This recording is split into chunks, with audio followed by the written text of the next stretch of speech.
List में कौन कौन से स्टॉक्स हैं? जी कंचन जी, मेरे पास तो वही पुराने नाम हैं, कुछ नया तो है नहीं है हमारे पास। मैंने जैसे कहा निफ्टी तो मुझे लग रहा है नॉन डायरेक्शनल है, बहुत ज़्यादा अपसाइड मुझे नज़र नहीं आती है, तो मैं डिफेंसिव्स में अभी प्ले करना चाहूँगा।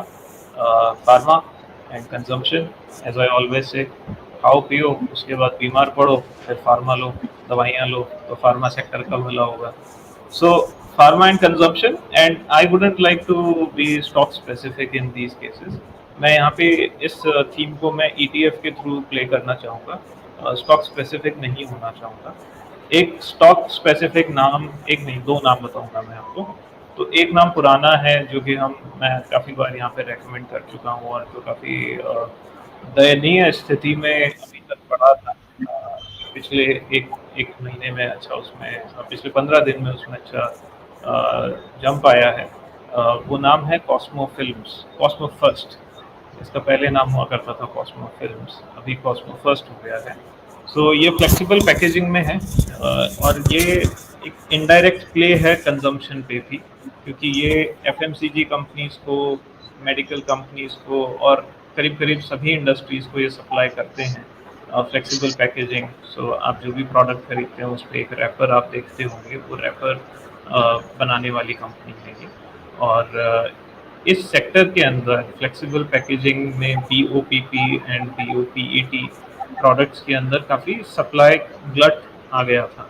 तो सप्लाई ज़्यादा थी, डिमांड उतनी नहीं थी, इसकी वजह से प्राइसेस पे काफ़ी इम्पैक्ट आया, रॉ मटेरियल प्राइसेस पे, जो इनके प्रोडक्ट थे और इनकी एंड इंडस्ट्रीज के लिए रॉ मटेरियल था, लाइक एफएमसीजी, उन प्रोडक्ट्स की प्राइस काफ़ी नीचे चली गई थी। और इसी वजह से ये आप देखेंगे इसका 2-3 साल का स्टॉक प्राइस जो है लगातार नीचे नीचे आ रहा था। और मुझे लगता है कि अब काफ़ी प्रेशर प्राइस आवाज नहीं आ रही है। अभी बेटर है?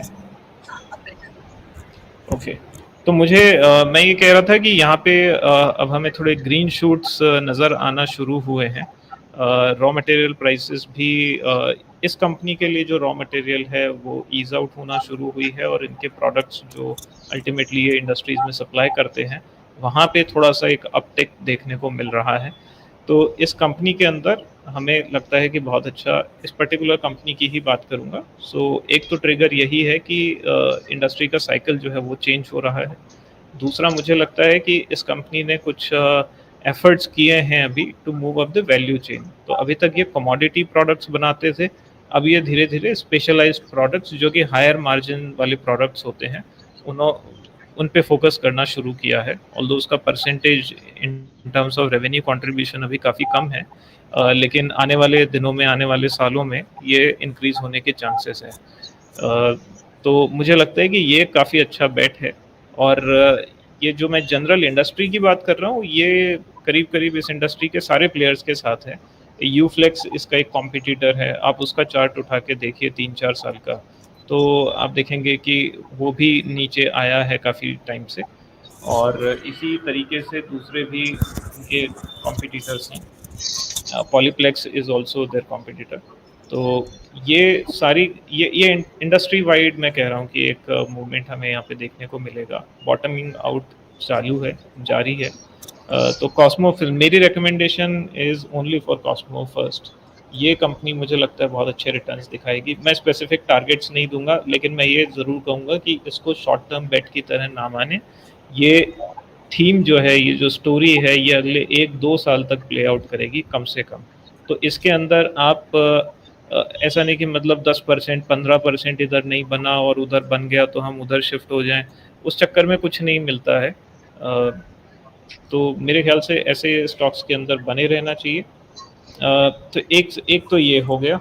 दूसरा जो है, अभी हमने बात की ईवीज के बारे में, तो मैं ऑटो इंडस्ट्री में एनालिस्ट रह चुका हूँ करीब 13-14 साल तक, और मेरी जो राय है थोड़ी सी कॉन्ट्रेरियन है इलेक्ट्रिक व्हीकल्स को लेके, स्पेशली 4 व्हीलर जब हम बात करते हैं तो मुझे लगता है कि ईवीज में हाइप ज़्यादा है।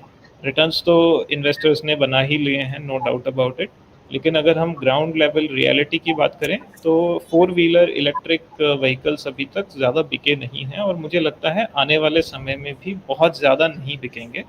और यदि बिकेंगे भी तो भी मार्केट में, हमारे यहाँ पे मार्केट, ऑटो इंडस्ट्री का जो मार्केट है वो ग्रोइंग फेज में है अभी, और वो काफ़ी इजीली हम कंज्यूम कर सकते हैं।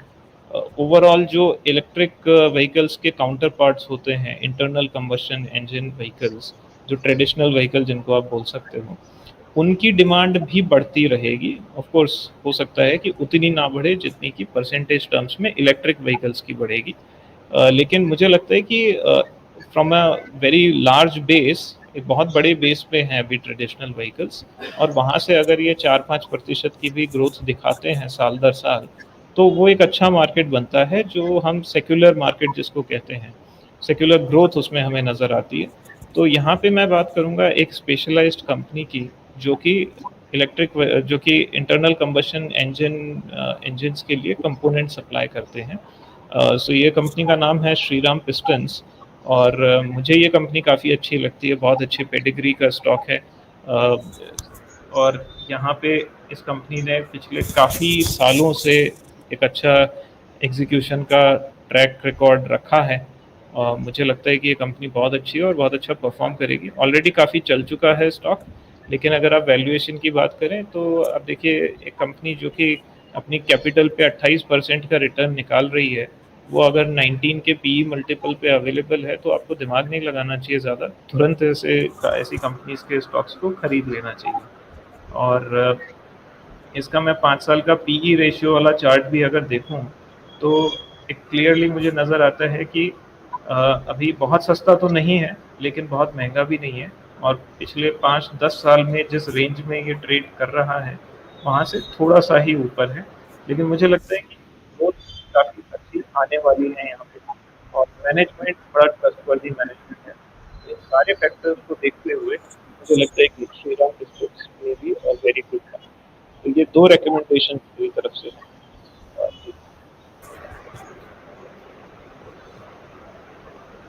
तो ये दोनों रिकमेंडेशन हमने ले ली है। The first one is Cosco first और सेकंड वन है श्रीराम पिस्टन। ठीक है, अब चलते हैं